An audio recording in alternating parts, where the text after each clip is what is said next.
We are the Forsaken. We will slaughter anyone who stands in our way. May Azeroth never fail to remember the horrible price we paid for our weakness, for our pride. What are we if not slaves to this torment? What joy is there in this curse?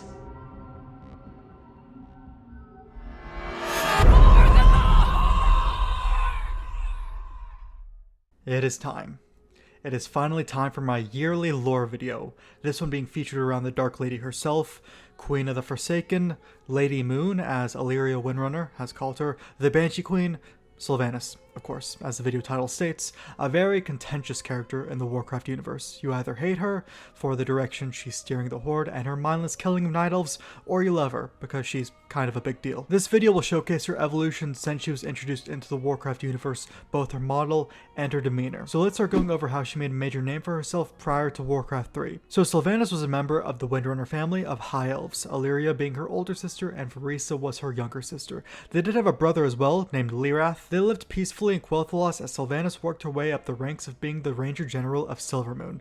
Now prior to the Second War, Sylvanas admitted another highly talented human ranger into the ranks of the Farstriders. This human ranger was named Nathanos Maris. This surprised many of the high-profile High Elves around, including Lord Thamar Theron, who was actually Sylvanas' second-in-command at this time. You could imagine how a bunch of elves would oppose a human joining the ranks, but they didn't want to question Sylvanas' motives. Sylvanas would frequently visit Nathanos at the Mara Stead, which you can go to today in Eastern Plaguelands, but anyways, it was a bit obvious to all that they may have had a thing going on. Sylvanas would speak to Nathanos about a potential invasion on Quel'Thalas from the Horde, and this is where she met Nathanos' younger cousin, Stefan Maris, who wanted to be a knight when he grew older. He did later end up joining the Argent Crusade. Now Stefan was never in World of Warcraft actually, but his name is kind of significant much later on. Now the High Elf Prince, Kael'thas Sunstrider, disapproved greatly with allowing a human into the Ranger Corps and wrote to Sylvanas to dismiss him, but Sylvanas opposed this decision since she knew Nathanos would be a good ally. So during the Second War, the High Elves sent a small amount of forces to aid the Alliance,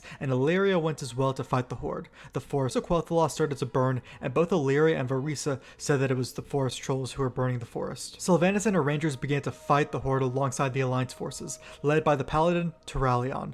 Ultimately, the Horde abandoned Quel'Thalas, the Dark Portal was destroyed, and the Second War ended. After the events of the Second War, the High Elves withdrew from the Alliance to stay out of any possible conflict, since their main concern was defending Silvermoon from any would-be attackers. Arthas Menethil then arrived at Quel'Thalas with a horde of undead, and Sylvanas' scout Kel'Marin informed Sylvanas of the invasion. Sylvanas approached Arthas with her rangers, and she suggested the Death Knight turn back. He was pretty much like, no, not gonna happen, and the Scourge forces busted through the initial gate of Quel'Thalas. Sylvanas and her troops, those that were still alive from the first assault, retreated to the second gate, and Sylvanas came to the realization that she couldn't win this battle. Nevertheless, Sylvanas held out against the Scourge, as they left behind a trail of dark and unholy destruction upon the land. This is the Dead Scar that goes up the middle of the zone. Now the second gate required a key known as the Key of the Three Moons, which had its parts scattered around the forest. That didn't stop Arthas, since he miraculously found all the parts to the key. So Sylvanas destroyed the bridge to the second gate to halt the undead forces. But that didn't stop them either, since a bunch of the Scourge just used their bodies to create a huge bridge to the gate. The gate was destroyed and Sylvanas retreated to Fairabreeze village and had the citizens evacuate. Nothing was going right for her. All the elves were being murdered, and Sylvanas knew that her fate would come soon enough. At this moment, Sylvanas could only think of her sisters, including a necklace that her eldest sister, Illyria, gave to her. This necklace is actually dropped off mobs at the Windrunner Spire today, which begins a quest to return it to Sylvanas. Anyways, Sylvanas went toe-to-toe with Arthas, but she just couldn't win against Frostmourne, which shattered her weapon and ultimately pierced her through the abdomen, killing her. I feel like I should have a death counter on the bottom corner because she dies multiple times.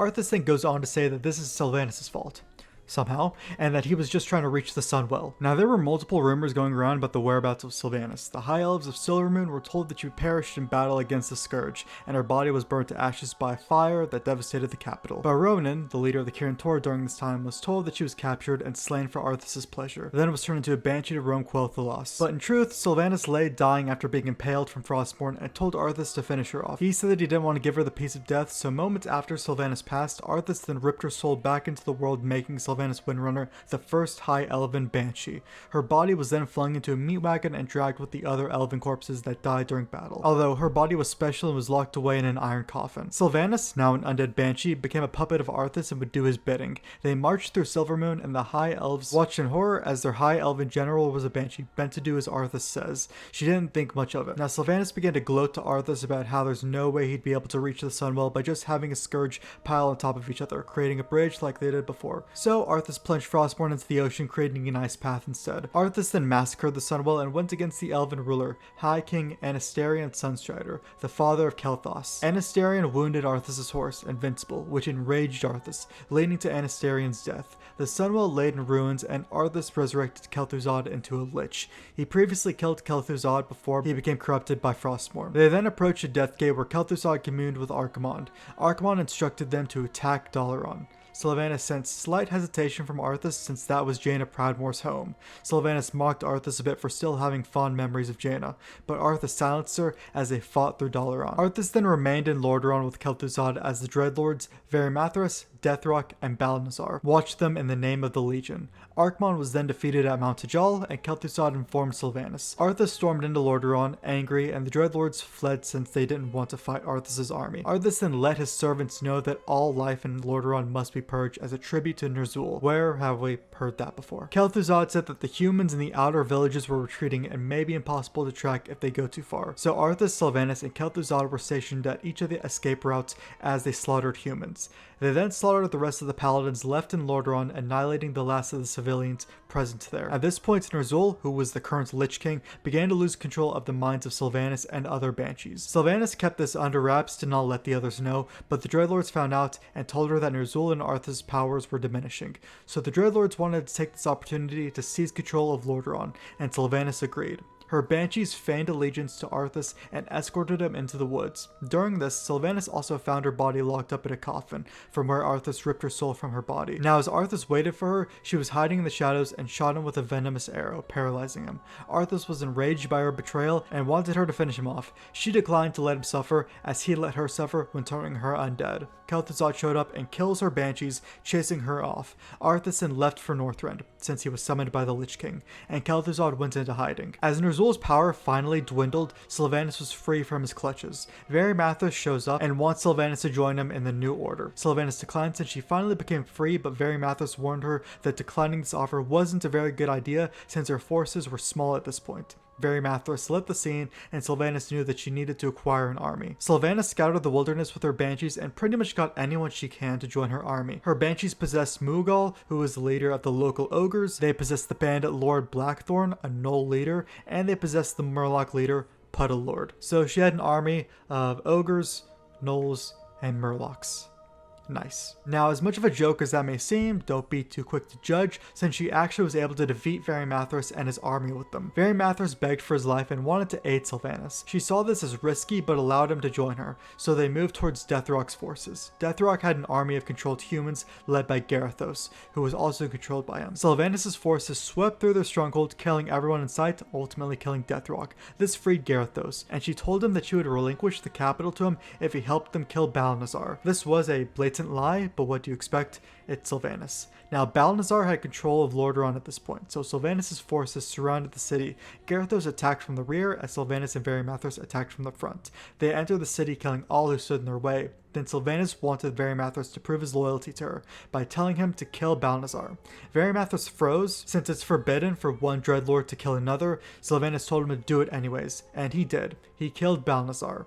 Then Sylvanas told him to kill Garithos, so he did that as well. Both Sylvanas and Varimathras then ruled the Plague Lands. The Forsaken and Sylvanas went around freeing all the undead that she saw from the Lich King's control. This included Nathanos Maris, who was killed by Romstein the Gorger. When Sylvanas found him, he wasn't in good shape and was feasting on corpses. He didn't recognize her at first, but Sylvanas snapped into his senses. As Sylvanas tore him free of the Lich King's grasp, he then promised to serve her till the end of days. The Forsaken then attacked the catacombs under Lordaeron and made it their home, known as the Undercity. Now let's talk about World of Warcraft. The model you're seeing is of a Night Elf. That was the closest thing to High Elf models prior to the Burning Crusade, so they went with it. Now right before the events of World of Warcraft, the Forsaken needed to find new allies since the faction was relatively small, so no one knew how long they would last. Sylvanas sent Forsaken ambassadors to the Horde under Warchief Thrall, and they considered letting them in but were skeptical. It was the Tauren, mainly Archdruid Hamol Rune Totem, who convinced Thrall to let them join the Horde since he believed Sylvanas' people could redeem themselves. This allowed the Horde to have a better footing in the Eastern Kingdoms, which was mostly Alliance controlled.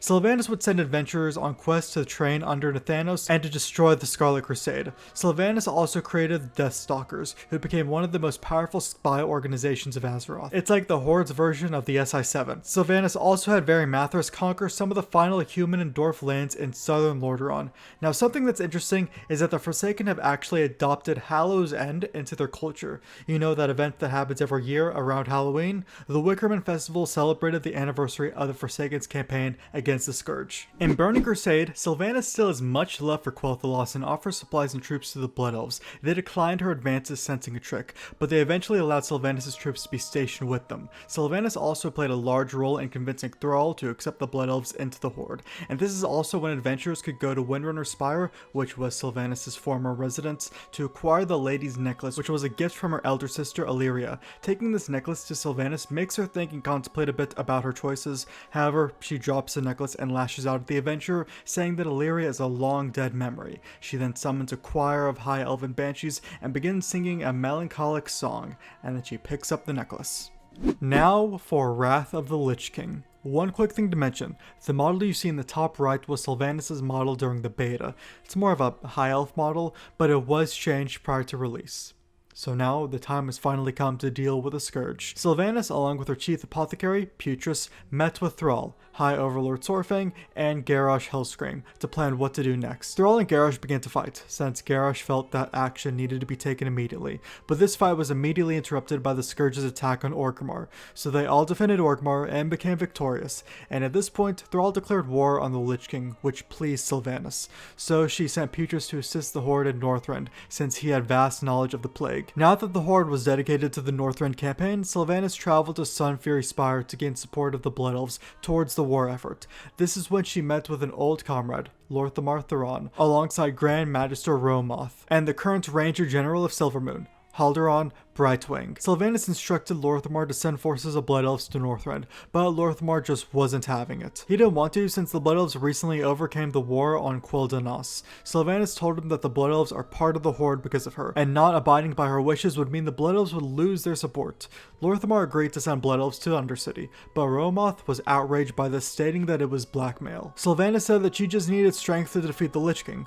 Lorthamar then ended their conversation and they went on their ways. The Horde were assaulting Northrend from both sides at this point. Garrosh Hellscream's advances were from Borean Tundra, while the Forsaken, which were named the Hand of Vengeance, were assaulting Howling Fjord. The Royal Apothecary Society were brewing up a real nice concoction of plague that was being overseen by Sylvanas for some time now, and the time had finally come to test it on the Scourge, but Grand Apothecary Putris had other plans. When the battle for the Wrathgate happened, he used it against the Scourge, the Alliance, and even the Horde. While this was going on, an uprising broke out within the Undercity, led by Varimathras, who was working with Putris. Varimathras' forces were killing all those inside the Undercity, and Sylvanas retreated to Orgrimmar. Thrall and Sylvanas then planned a counterattack on the Dreadlord, but as they were planning, Jaina Proudmoore arrived with news. Bolvar Fordragon died at the Wrathgate. Well, they thought he died, but he mainly burned alive to then be tortured by the Lich King. But anyways, King Varian Wrynn was preparing an all-out war on the Horde. Jaina was much of a peacekeeper early on in life and didn't want to see conflict between the factions. Jaina wanted a reasoning for their betrayal at the Wrathgate, but both Thrall and Sylvanas stated that they were not responsible for Putris. Jaina said that Varian would pursue retribution regardless. Sylvanas, Thrall, and Vol'jin then launched an assault into the Undercity, making her way to the throne room where she eventually slayed Varimathras. While this was going on, King Varian Wrynn launched his own assault on the Undercity through the sewers, eventually finding and killing Putris. He noticed that they were doing experiments on humans, which only angered Varian more, so he was set on declaring war on the Horde. King Varian and his forces found Sylvanas along with her forces, and he lunged at the Banshee Queen, only to be interrupted by Jaina Proudmoore, who iced them all and teleported them back to Stormwind. With the immediate conflict over, Sylvanas set her gaze on taking vengeance against the Lich King at any cost. Sylvanas led forces into the frozen halls of Icecrown to confront the Lich King for destroying Quel'Thalas and making her undead. As the adventurers make their way through those 3 dungeons, they defeat Ik and Crick, which is one of the bosses in the Pit of Sauron. Crick lets Sylvanas know that Frostmourne is unguarded in the Halls of Reflection. Then he's disposed of by Scourgelord Tyrannus, the final boss of that dungeon. Once he's defeated, Sindragosa comes through and wipes out just about everyone except Sylvanas and the adventurers. She then entered the halls with the adventurers. As she approached Frostmourne, the spirit of Uther the Lightbringer came out and it warned her that the Lich King was coming. He said that even if Arthas is defeated, someone needs to take his place, therefore he must be defeated at the Frozen Throne. The Lich King then enters the room, taking his blade, and then heads off as Sylvanas chases after him. Arthas and Sylvanas begin to fight, but she realizes that he's too powerful, so the horde begins to flee. As they reach the end of the Halls of Reflection, they notice it's a dead end, so they pretty much accepted death at this point, until Orgrim's hammer arrived to rescue them. Eventually, the adventurers gather a raid size of 10 or 25 to defeat the Lich King alongside Tyrion Fordring, and then Bolvar Fordragon takes his place as the next Lich King. Now, if you've completed the Shadowmoor quest chain, you'll receive a sealed chest from the Lich King, which has a vial of Sylvanas' blood in it that you can take to her. She seems fulfilled that the Lich King is finally dead, but was it worth it? How many lives were lost for her to receive her vengeance? Then there was a novel that took place after Wrath but during the prelude of Cataclysm called Edge of Night, which is important to go over. After the death of Arthas Menethil, otherwise known as the Lich King, Sylvanas was left pondering her life's work, all of her actions that have led her to this point, so she ventured alone to the Frozen Throne. She was saddened a bit that she didn't get to see him fall, but took solace in knowing that her journey was started back in Quel'Thalas has finally been completed. Arthas was dead. She felt as if there was nothing left for her to do. She can finally be free. She prepared to throw herself off the top of the citadel into a patch of Serenite spikes, the only thing that could destroy her completely. But before she could do this, 9 Valkyr came to her side and encircled her. They granted her visions of her past. She ignored them and swiftly threw herself off the Frozen Throne. As she was falling, she began having visions of people's futures without her leadership. These visions included a majority of the Forsaken being sacrificed in a failed assault on Gilneas, led by Garrosh Hellscream. Another vision detailed the Alliance's overthrow of Lordaeron, where Forsaken soldiers began throwing themselves into fires, so they didn't have to face the onslaught that waited for them. The visions ended. Sylvanas killed herself and found herself in a dark void. In this dark void, Sylvanas ran into a ghost. The ghost was Arthas, but it wasn't the same Arthas that she remembered. It was a frightened and lonely little boy. She said that she almost felt pity for this boy, but her soul had already been broken from what Arthas had done to her. She then came to the realization that she was going to be stuck in this void for all of eternity. That is until the Valkyrs came to her side once again. They were led by Anhild, the Caller. They then offered the Dark Lady a pact. Anhild offered to take her place in this realm of torment if Sylvanas binds herself to the remaining Valkyrs. This allowed them a powerful vessel to continue and exist as more than slaves. Sylvanas accepted this pact and was returned to the realm of the living, surrounded by the 8 remaining Valkyrs. Sylvanas then returned to Silverpine Forest where Garrosh was leading an assault on Gilneas. She stated that she wanted to lead it, so Garrosh complied. Sylvanas was ordered to move into southern Gilneas, since the Horde wanted a port in northern Lordaeron. She also learned that the Gilneans held the legendary Scythe of Elune that she sought custody of. The Gilneans, even after internal struggles from the Worgen Curse, united to push the Forsaken out of Gilneas City. Sylvanas then gets cornered by King Gen Greymane, Darius Crowley, and Prince Liam Greymane, and other Gilnean troops. Sylvanas then aims an arrow at Gen Greymane, firing it, but Liam, his son, jumps in the way, piercing his chest and him dying in the process. She then orders the city to be drenched in blight, so the Gilnean citizens retreat. The city is destroyed and Sylvanas flees. But then the 7th Legion comes in and disrupts the Forsaken, making them lose their holdings in the region. Sylvanas then has a meeting with Garrosh Hellscream to reveal the new ally of the Forsaken, the Valkyrs. The Valkyr once served the Lich King, but now they serve the Banshee Queen, raising dead enemies into Forsaken as a solution since undead can't procreate. Garrosh is immensely appalled by these actions, and he asks what the difference between her and the Lich King is. Sylvanas replies that the difference between them is that she serves the Horde. Then Garrosh calls her a naughty word. As the Horde and Alliance forces battle in Silverpine Forest, Sylvanas devises a plan to resurrect Lord Godfrey into a Forsaken. Lord Godfrey was a Gilnean that committed suicide because he couldn't live with the fact that his king was a Worgen. So she does that, and Godfrey captured Lorna Crowley, Darius Crowley's daughter, and delivers her to Sylvanas. Sylvanas gives Darius Crowley a choice: surrender the Gilnean forces and he can leave with his daughter, or don't and his daughter becomes Forsaken. So he chooses to surrender, but not before the newly Forsaken Lord Godfrey shoots her in the back of the head, killing her. That's number 3. 3 of the Valkyr then come to her side and sacrifice themselves to give Sylvanas life once more. This reassured Sylvanas that the Valkyr are the future of her people. The battle for Anderhall is then underway, with the Horde forces being led by Koltira Deathweaver and the Alliance forces being led by Thessarian. Sylvanas then disguises herself as a Forsaken named Lindsay Ravensun and finds out that Koltira actually has some sort of truce with Thessarian, so she reveals herself to be Sylvanas Windrunner and shows much disappointment for Koltira. An Undercity portal spawns and hooks emerge from it, pulling Koltira through it so he can be purged of any compassion towards Thessarian, and so he may serve the Horde better. More specifically, Sylvanas. Also, during the battle for Anderhall, one of Sylvanas' remaining 5 Valkyr ends up getting killed. Then let's briefly talk about the novel Tides of War and Sylvanas' involvement. So she was present at the Horde leader meeting with War Chief Garrosh Hellscream. He talked about his plans to crush Theramore. Sylvanas actually opposed this notion since she believed the Alliance would retaliate on the Forsaken, or even the Sindorai. Sylvanas would repeatedly look to Lorthamar Theron for support, but he gave her none. Garrosh assured her that any counterattack would be swiftly dealt with, so he sent Captain Frandis Farley to represent her during the siege of Theramore. But after the war, Malkarok, who was seen as more radical than Garrosh, had him killed since he had a meeting with Bane and Vol'jin. Mists of Pandaria. The bulk of her actions didn't come until the siege of Orgrimmar. Her, along with Lorthamar Theron, sieged Bladefist Bay. They talked about possibly raising the dead, but Lorthamar told her not to use her skills on the elves, but he didn't care for the human ones. Sylvanas talked about how she wanted to use her angels to raise all of the dead in Orgrimmar. Thrall then appointed Vol'jin as the new war chief of the Horde, and Sylvanas nods in acknowledgement, but she isn't too keen on the idea. The novel War Crimes. After the siege of Orgrimmar, Sylvanas and other Horde leaders are summoned to the Temple of the White Tiger to witness the judgment of Garrosh Hellscream. Bane Bloodhoof, strangely enough, played Garrosh's defender opposite of Tyrande Whisperwind. Bane did a much better job than Sylvanas anticipated, so she accused him of being an Alliance sympathizer. Bane angrily, but calmly, denied this. Varisa Windrunner was there and noticed her sister's mutual hatred for Garrosh, so she summoned Sylvanas to Windrunner Spire. They devised a plot to assassinate Garrosh by poisoning his food. Varisa also slightly entertained the idea of joining her sister in a leadership position of the Forsaken, but Sylvanas said they would never accept a living creature. So Sylvanas said that she could murder her sister so that her little moon, as Illyrio Windrunner called her, could be reborn by her side as undead. Varisa considered it, but realized that she could not leave her children, so she declined and informed Anduin Wrynn about the poisoning Garrosh's food. Anduin then saved Hellscream's life since he saw this as a very immoral act, and it foiled the Banshee Queen's plan. Sylvanas felt immensely betrayed by her sister and promised to never love again. There wasn't much with her in Warlord to Draenor. She just asked for any volunteers to make the trek into alternate Draenor. Without hesitation, Dark Ranger Valoon Ara spoke up since she wanted to please the Dark Lady.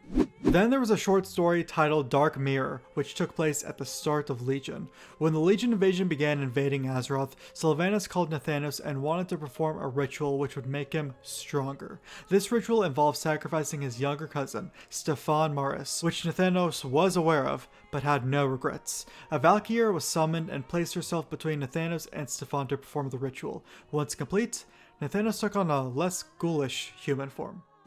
So, on to Legion. Sylvanas took part in the Horde's attack on the Broken Isles alongside the Alliance, who was of course being led by Varian. This is what we see in the intro cinematic where she vaults onto the Alliance gunship. It crashes, but she survives and still fights alongside Varian. Then the Battle of the Broken Shore. Sylvanas is there with Bane Bloodhoof, Vol'jin, and Thrall. They witness Tyrion Fortune get sacrificed by Croesus. Then they defeat the demon. Sylvanas tells Varian that the Horde will control the High Road and get the Alliance's flank. The Horde then receives pressure from the demons on their rear, and Vol'jin is mortally wounded by a poisonous spear, so they had to retreat. The Alliance was under the impression that this was purposely done by the Horde to leave the Alliance stranded, so the Alliance are forced to retreat, but not until a giant Fellreaver grabs their ship as they're escaping, so Varian sacrifices himself so his people can live. A dying Vol'jin then summons Sylvanas to Grommash Hold, and he states that the lowest spirits granted him a vision, so he appoints Sylvanas to war chief. A Forsaken fleet then pushes into Stormheim,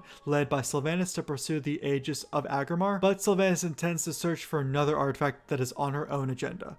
Their fleet is then attacked by the Alliance, led by a vengeful Gen Greymane and Sky Admiral Rogers. The Forsaken fleet is then defended by Nathanos and the Horde champions, as Sylvanas escapes to find what she's looking for.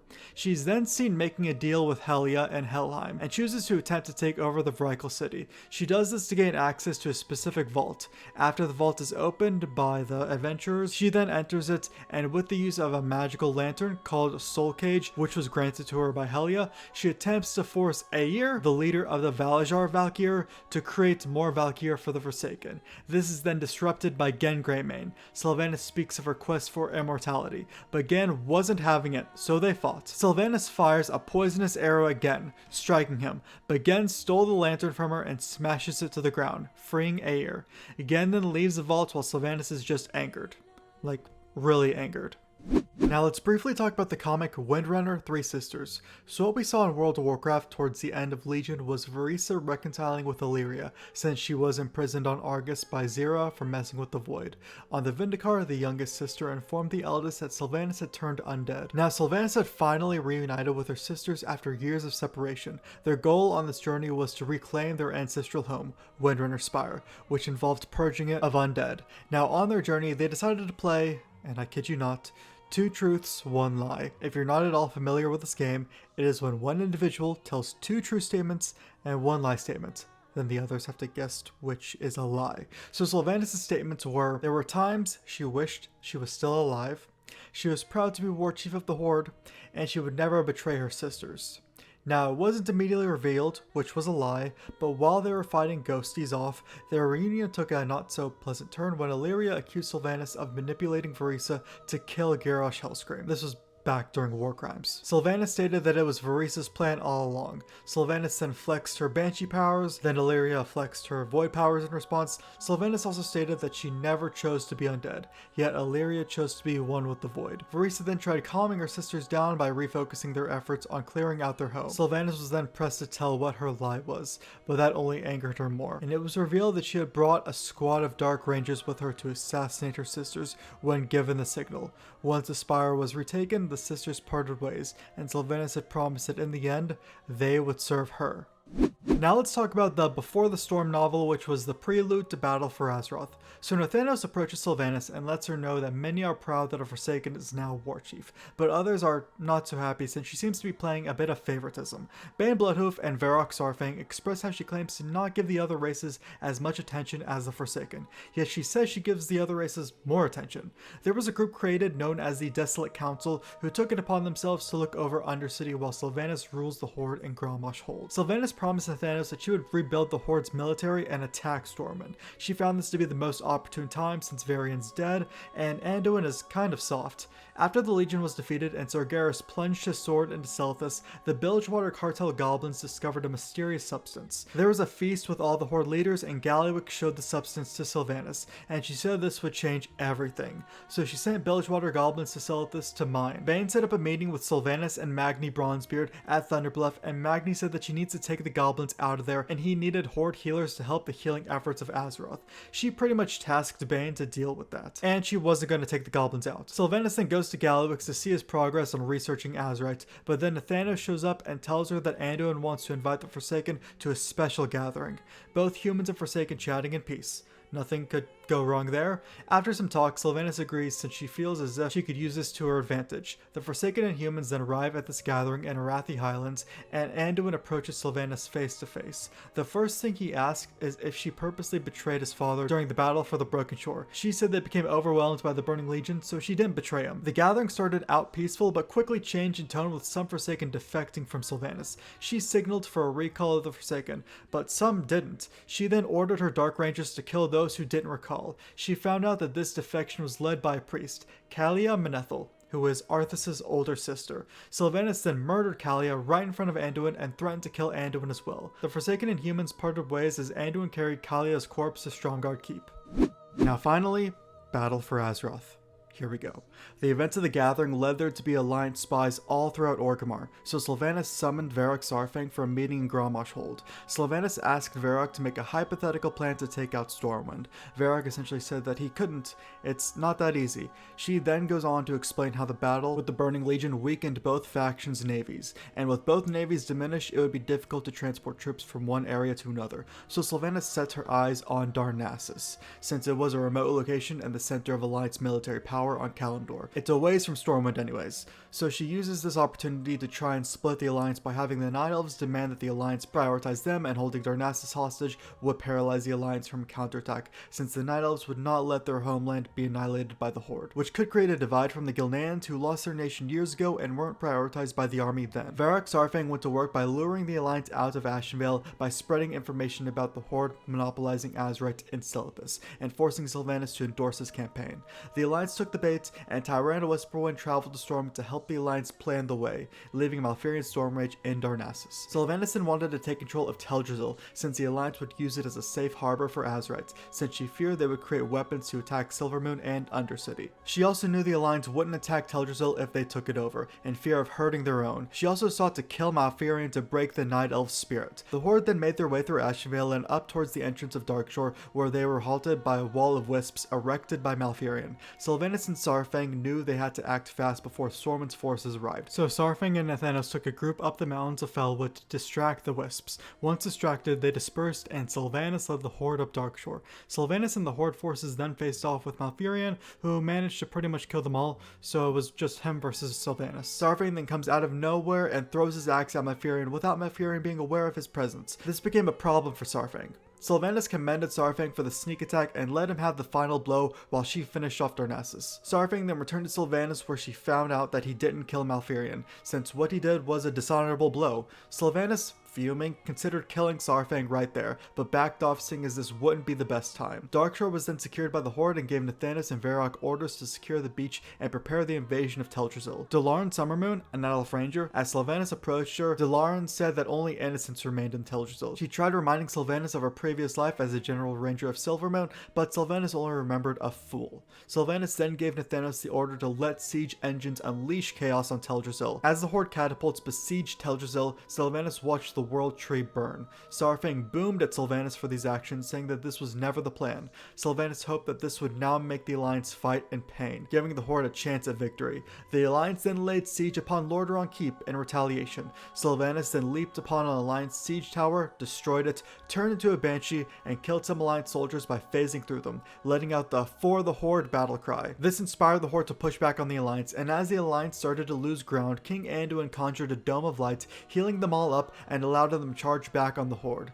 The Alliance started gaining more ground in Lordaeron, so Sylvanas ordered her Azeroth war machine to take them out, but they destroyed that, so she ordered her troops to deploy Blight on the battlefield. Sarfang opposed this since there were both Horde and Alliance troops on the battlefield, but the Blight was deployed anyways, and Sylvanas raised all the dead as skeletons to fight the Alliance. Jaina Proudmoore then arrives and turns the battle around in the Alliance's favor, pushing the Horde back. Sarfang then calls Sylvanas honorless, and she says that honor means nothing to a corpse, so he should go die his warrior's death, and she may resurrect him to be one of her own. So he promptly gets captured by the Alliance after putting up a fight. Sylvanas, Bane, and Nathanos enter Lordaeron's throne room, and Bane is a bit fed up with her. Then Sylvanas hands Nathanos her bow, and both Bane and Nathanos leave the scene, leaving Sylvanas alone in the throne room. Anduin Wrynn, Gen Greymane, Jaina Proudmoore, and Illyria Windrunner then enter the throne room. Some back and forth happens, which leads to Sylvanas approaching Anduin, turning into her Banshee form, and then flies off as multiple Blight explosions occur in the chamber. Sylvanas then accompanies the Horde leaders aboard an airship. The Alliance did get away with Jaina's teleportation. Sylvanas wants to gather new allies for the war against the Alliance, so she reaches out to Princess Talanji of the Zandalari Empire. While Talanji was en route to Orgrimmar to discuss negotiations, she's captured en route by Alliance. Sylvanas hears of this and sends the Horde adventurers to the stockades to free her. Then Sylvanas goes to Zuldazar to speak with Princess Talanji. Mithrax gets released within Vol'dun, so Bane lets Sylvanas know of this since he believes that she would know what to do. So she sends the Horde adventurers to Kul Tiras to get a hold of an abyssal scepter, which would aid the Horde. Eitrigg then goes to the alternate Draenor to recruit Magar orcs to the Horde. Eitrigg, along with the Horde adventurers, help the Magar escape from the Lightbound through a portal leading to Azeroth. So the Magar orcs then make Azeroth their home, and their leader, Overlord Gyra, speaks to Sylvanas to pledge their allegiance to the Horde. Sylvanas then heard that Saurfang escaped Stormwind, so she sent the Horde adventurer along with Dark Ranger Lyanna to find them before the Alliance could. His location is found, Lyanna departs, then Zekon approaches, choosing to aid Saurfang as you find him in the Swamp of Sorrows, then you kill Lyanna. Then Saurfang instructs the adventurer to return to Orgrimmar in Sylvanas' favor, but not before slapping you in the face, leaving a bruise to look like Saurfang put up a fight before he escaped. The adventurer then informs Sylvanas of Saurfang's survival, and she's a bit suspicious that you would only have a small bruise, but she still intends to find Saurfang. During the assault on Darkshore, Sylvanas commands Nathanos to raise the Lauren Summermoon, who was that night elf that watched her torch Teldrassil, and raise Sierra Moonwarden, who was once the leader of the Wardens. Tyrande Whisperwind then comes in and slays one of the 4 remaining Valkyr who are powerful enough to resurrect Sylvanas, in case she died again. So she technically only has 1 life left, since it takes 3 Valkyr to resurrect her. The Honorbound then recover Derek Proudmoore's body. He's the older brother of Jaina that died during the Second War. After the siege of Dazar Alor and King Rostakon's death, Sylvanas commanded the Valkyr, Kyra, to resurrect him, because she planned to fill him with blight and use him as a weapon against the Alliance. Bane Bloodhoof and Thomas Zelling rescue him from Sylvanas before this happens and deliver him to Jaina Proudmoore. So Sylvanas calls for all the Horde leaders to meet at Warfang Hold in Stormsong Valley. She knew that Derek Proudmoore escaped and had Nathanos kill Zelling, and then she had Bane arrested. Unat was killed in the Crucible of Storms raid and left behind the Blade of Zalatoth that the Horde grabbed and gave to Sylvanas. Sylvanas knew it was a compass that would lead them to victory, so she gave it to Nathanos. Nathanos led the Horde fleet across the Great Sea guided by the compass as the Alliance were on their tail. Queen Ashar appears, parts the sea like she's Moses or something, and both the Horde and Alliance fall into the Naga city of Nazjatar. Alliance spies heard that Sylvanas planned to execute Bane, so Alliance sent Jaina and Matthias Shaw to rescue him, whereas Lorthamar informed Thrall and Varric Saurfang. They all rescued Bane, and Thrall had a sneaking suspicion that Sylvanas would come for Thunderbluff next. Sylvanas called her loyalists to Grommash Hold and said to kill any traitors being Horde that follow Saurfang. At this point, Overlord Gyra and Jaster Galliwix are the only 2 Horde leaders that side with Sylvanas. Sylvanas told them to prepare for battle, and Galliwix remarked that his mechs were ready, but they weren't cheap, so she better be ready to pay up. Outside the gates of Orgrimmar were Saurfang, Thrall, Anduin, and many others. Before the battle commenced, Saurfang saw those that were defending Orgrimmar as still part of the Horde. So instead of many casualties, Saurfang approached the gates of Orgrimmar and challenged Sylvanas to a mock Garah. Saurfang used Thrall's axe and Anduin's sword, Charlemagne, to battle. Sylvanas was beating Saurfang, but Saurfang got a second win and began to retaliate. He then slashed her across the eye with Charlemagne. An enraged Sylvanas then exclaimed that the Horde are nothing. They were all nothing. Saurfang then lunged at Sylvanas, but she used some secret power to kill Saurfang. Then she vanished into the sky like she's Team Rocket or something. This concluded the 4th war. Sylvanas then rendezvous with Nathanos at Windrunner Spire, and they bid each other a safe journey as Nathanos left. As she's talking to the champions, she revealed that she struck a deal with Queen Ashara. The only Horde to ally with Sylvanas at this point are Nathanos and Dark Ranger Lunara. Also, Lorthamar Theron ordered the Farstriders to track her down. And there you have it, the lore for Sylvanas Windrunner. She definitely has one of the most involved lore stories in all of Warcraft, with so many side books and comics that detail her actions. But this leads us to think what will happen with her next. Will she have some redemption arc, or will her betrayal of the Horde lead to her downfall? What is her end goal in all this? But anyways guys, that's the entire lore from backstory to Battle for Azeroth for Sylvanas Windrunner. Feel free to check out my videos detailing Jaina Proudmoore and Thrall's story. But if you guys enjoyed this video, then feel free to leave a like on it. You can sub to the channel for more videos like this, and I will see you guys in the next video. So, it is done. I had not dared to trust my senses. Too many times has the Lich King made me to be a fool. Finally, he has been made to pay for the atrocities he imposed upon my people. May Azeroth never fail to remember the horrible price we paid for our weakness, for our pride. But what now, hero? What of those freed from his grasp, but still shackled to their mortal coils? Leave me. I have much to ponder.